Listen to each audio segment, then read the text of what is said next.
நேர்களே, ஒரு முக்கிய செய்தி. தமிழகத்தின் மூத்த அரசியல் தலைவரும் இந்திய தேசிய காங்கிரசின் மூத்த தலைவர்களில் ஒருவருமான இலக்கிய செல்வர் குமரி அனந்தன் காலமானார். இரவு 12:15 மணிக்கு உடல்நலமின்றி சிகிச்சை பெற்று வந்த அவர் காலமானார் என அதிகாரப்பூர்வமாக அறிவிக்கப்பட்டிருக்கிறது. இவர் முன்னாள் ஆளுநரான தமிழிசை சவுந்தரராஜனின் தந்தை என்பது குறிப்பிடத்தக்கது. மறைந்த வசந்தன் கோ தொழிலதிபர் எச். வசந்தகுமாரின் மூத்த சகோதரர் குமரி அனந்தன் என்பது குறிப்பிடத்தக்கது. குமரி அனந்தன் தமிழ்நாட்டின் மூத்த அரசியல்வாதி, பெருந்தலைவர் காமராஜருடன் இணைந்து பணியாற்றிய பெருமை பெற்றவர். தமிழ்நாடு காங்கிரஸ் கட்சியின் முன்னாள் தலைவர், இந்திய மக்களவை மற்றும் சட்டப்பேரவை ஆகியவற்றின் உறுப்பினர்களாக பணியாற்றியிருக்கிறார். தமிழ் இலக்கியத்தில் சிறந்த புலமை பெற்றவர், இலக்கிய பேச்சாற்றல் மிக்க தமிழ் இலக்கியவாதி என பன்முகத்திறன் கொண்ட தலைவராக இருந்தவர் குமரி அனந்தன். குமரி அனந்தன் கன்னியாகுமரி மாவட்டம் குமரிமங்கலம் அகத்தீஸ்வரத்திலே பிறந்தவர். இவருக்கு கிருஷ்ணகுமாரி என்ற மனைவியும் 4 மகள்களும் ஒரு மகனும் உள்ளனர். இவரின் மகள் தமிழிசை சவுந்தரராஜன் ஒரு மருத்துவர், அரசியல்வாதி, தெலுங்கானாவின் மேனாள் ஆளுநர் என்பது குறிப்பிடத்தக்கது.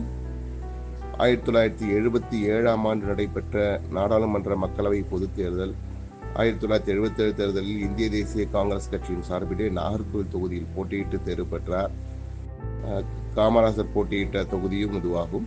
இதன் பின் 1996 ஆண்டு தமிழ்நாடு மாநில காங்கிரஸ் கட்சியின் தலைவராக தேர்ந்தெடுக்கப்பட்டார். அடுத்து 2 முறை நாடாளுமன்ற மக்களவை தேர்தலில் போட்டியிட்டு தோல்வியும் அடைந்தார்.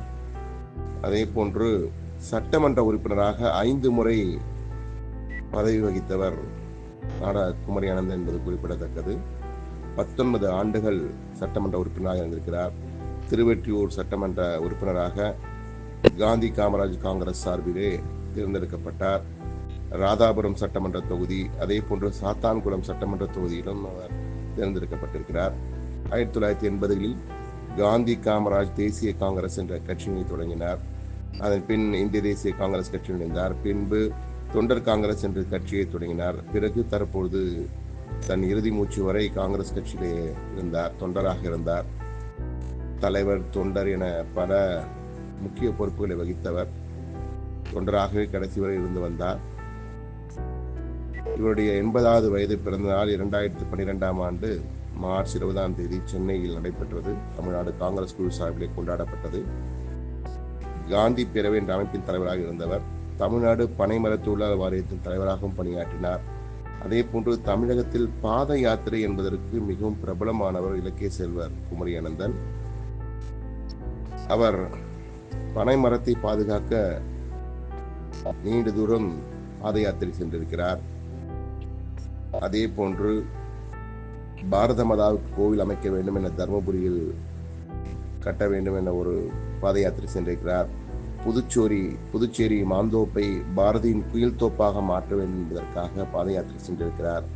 நதிகளை இணைக்க வேண்டும் என்பதிலே தீவிரமாக இருந்து அதற்காக பாத யாத்திரை சென்றவர். அதே போன்று நாடாளுமன்றத்தில் தமிழில் கேள்வி கேட்கும் நிலை உருவாக்கியவர்களில் குமரி அனந்தன் ஒருவர் என்பது குறிப்பிடத்தக்கது. சிறந்த தமிழ் ஆசிரியராக இருந்திருக்கிறார். முதுகலை பட்டம் பெற்றவர் தமிழிலே. அவருடைய இலக்கிய திறமைக்காகவே இலக்கிய செல்வர் என்றும் அவர் அழைக்கப்படுவார். அவருடைய சொற்பொழிவுகள் மிகவும் சிறப்பாக இருக்கும். இளம் தலைவர்கள் உருவாக தமிழில் ஆர்வம் செலுத்துவதற்கு குமரி அனந்தன் ஒரு மிக முக்கியமான காரணமாக இருந்து வந்தார்.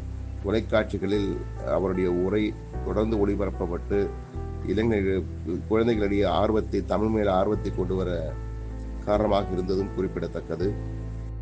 கடந்த ஆண்டு ஆகஸ்ட் 15 இந்திய விடுதலை நாள் போது தமிழ்நாட்டுக்கும் தமிழினத்தின் வளர்ச்சிக்கும் பங்காற்றியதற்காக தமிழ்நாடு அரசின் சார்பிலே தமிழக முதல்வர் மு.க. ஸ்டாலின் குமரி அனந்தனுக்கு தகைசால் தமிழர் என்ற விருதினை வழங்கியது குறிப்பிடத்தக்கது.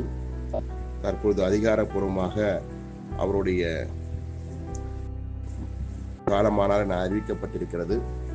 உடல் நலக்குறைவு காரணமாக கடந்த சில ஆண்டுகளாக தொடர்ந்து சிகிச்சை பெற்றுள்ளார். அண்மையில் தான் அவருடைய பிறந்த நாளை கூட கொண்டாடினார் மருத்துவமனையிலே.